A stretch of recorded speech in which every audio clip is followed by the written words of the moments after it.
so hello नमस्ते everybody I hope सबैजना सन्चै आरामै हुनुहुन्छ होला म पनि सन्चै छु आज चाहिँ लगभग धेरै पछि यस्तो भ्लग गरिदिउँ भनेर लाग्यो फेरि आजको यात्रा हाम्रो मुस्ताङ हो है साथीहरू कालेहन कालडन किसेडन हामी चाहिँ अहिले भ्यू टावर छौँ भ्यू चाहिँ बवाल देखियो यता चाहिँ कपिल के भयो बो जाने छोडा हिँडेका यहाँ चाहिँ सिद्धान्त शङ्कर जाम के भयो फोटो खिच्न नै ल्याङ्छ ल साथीभाइ अब एकछिन हामी भेट्नु भनिन्छ हाम्रो यात्रा चाहिँ मुस्ताङसम्मको है फोटो खिचिदिने अरे अब साथीहरू अब चाहिँ हामी भ्यू टावरबाट निस्किसकेको छौँ हाम्रो यात्रा चाहिँ अब सिधै बाग्लुङ घर रोकिन्छौँ हामी चाहिँ बाग्लुङ घर रोकेपछि त्यहाँ स्टुडियो बनाउनु पर्छ त्यो बनाएर फेरि मुस्ताङको लागि यसमा चाहिँ हामी जोमसोमतिर बसिन्छ होला सायद चाहिँ एकदम बबालै देखिरहेको छ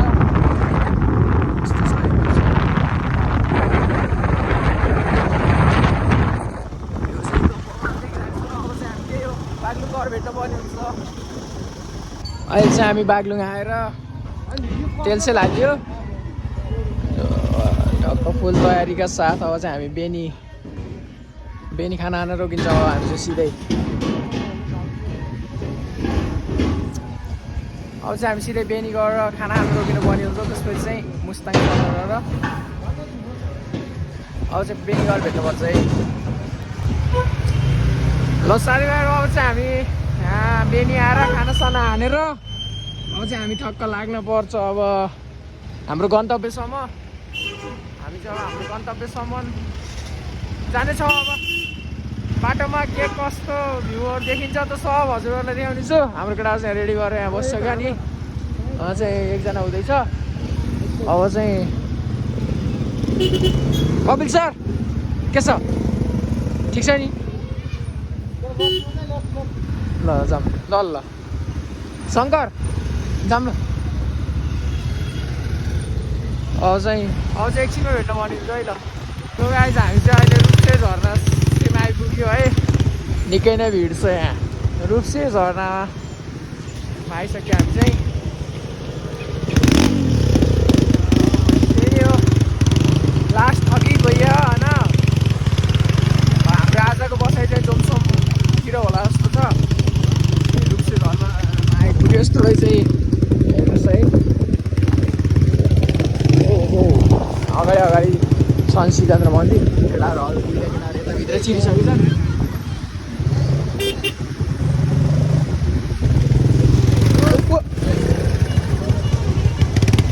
छ पऱ्यो होला है पानीमा परेन पर्दैन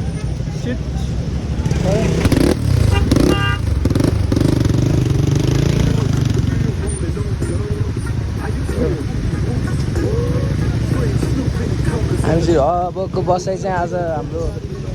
जोमसोमतिर होला जस्तो छ यता चाहिँ अब यस्तो निकै नै भिड छ है एकछिनमा भेट्न पर्ने हुन्छ अब चाहिँ हामी यहाँबाट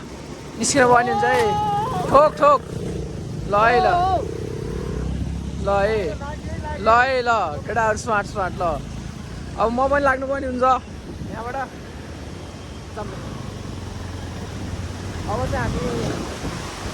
लाग्यो है त साथीभाइहरू हाम्रो यात्रा चाहिँ जोमसोमसम्मको है आज जोमसोम गरेर बसिन्छ भोलि चाहिँ हामी अप्पर मुस्ताङको लागि त्यहाँबाट फेरि गइन्छ त्यही नै हो रमाइलो छ जिन्दगी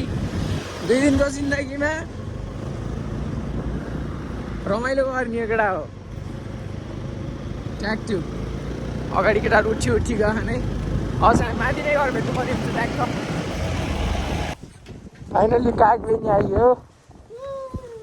ल है आज हाम्रो बसाइ चाहिँ यतै हुनेवाला छ है रमाइलो भयो कहाँ र अब आजको लागि चाहिँ भयो है अब फेरि भोलि त्यसैबाट कन्टिन्यू गर्छौँ है हामी के भन्छन् माथि हो ए यता माथि मुक्तिनाथ रहेछ यता हो हामी चाहिँ अब यहाँबाट चाहिँ अप्पर मुस्ताङको लागि सक्यौँ कागबेनीबाट चाहिँ कागबेनी अगाडि चाहिँ काट्दैन यो ठाउँ हेर्नु न गाइस उता हेर्नु है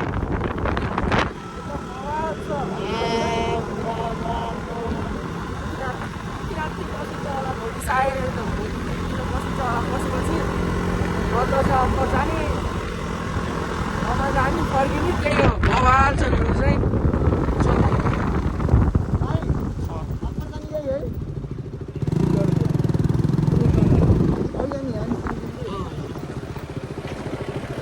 त्यही हो बाटो चाहिँ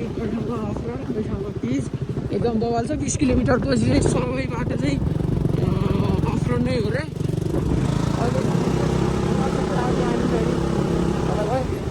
स्याउबारी हेर्नु गाइस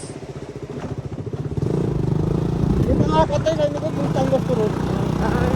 बाटो नि बवाल छ स्याउबारी पुरै माथि डाँडा जस्तो त्यही छ हिमालको भ्यू पनि हेर्नु छ यही हो अब बाटो चाहिँ बवाल छ त्यही हो अलि माथि गएर भेट्न भनिन्छ चाहिँ हामी चाहिँ यस्तो बवाल भएको ठाउँमा आइसक्यो है बवाल छ ठाउँ पछाडि हिमाल देखिरहेछ बवाल यहाँ यता स्कुटर ठोक्के छ उसमा बुलेट बाइकमा अगाडिको उस भात छ यो त हेर्नुहोस् यहाँ छ ड्युक एउटा एन्ट्राक हामीले तल चुरायो केटाहरू फोटो हान्दै खानु यस्तो बवाल भ्यू देखेर जस्तो दामी छ ठाउँ अब माथि अब कस्तो कस्तो ठाउँ आउँछ त्यता राम्रो राम्रो ठाउँ आयो भने म भिडियो गर्छु त्यही हो राइड गरिराख्नु त्यही भएर नि हल्का भ्लग बनाउन उस भइरहेछ त्यही अब माथितिर गएर बनाउने छु उता चाहिँ हाम्रो सरले भाँच्दै हुनुहुन्छ भाँचेको चिजलाई अब माथि गएर भेट्न भनिन्छ ट्याक्क माथि गएर भेट्न भनिन्छ ट्याक्क लगभग अप्पर मुस्ताङ पुग्न अब 1.5 घन्टा जति लाग्छ होला चलाउँदा बस्दा जाँदा च्यानै पुरै यदि हामी जस्तो होइन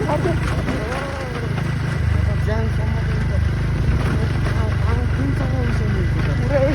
शान्त लला धुनु हिजो कागेरी बस्यो कागेरी बसेर बिहानै हिँडेर के हो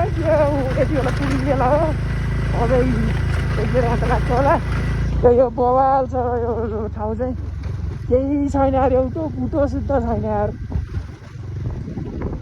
एउटा बुटो पनि छैन कि यस्तो छ ठाउँ घरहरू रहेछ यता कहाँ रहेछ यस्तो बवाल गाउँ रहेछ छन त सानो सानो चुटुक्कको छ गाउँ बवाल छ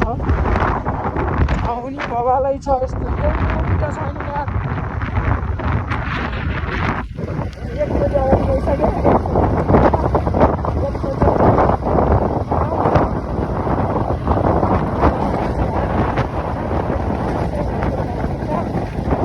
अब चाहिँ माथि गएर भेट्नु पर्यो ट्याप्प यो के अब छ भने के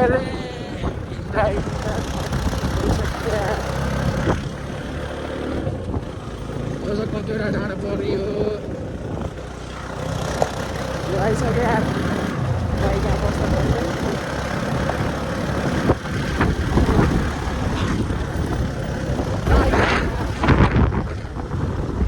चाहियो जस्तो लागेको मलाई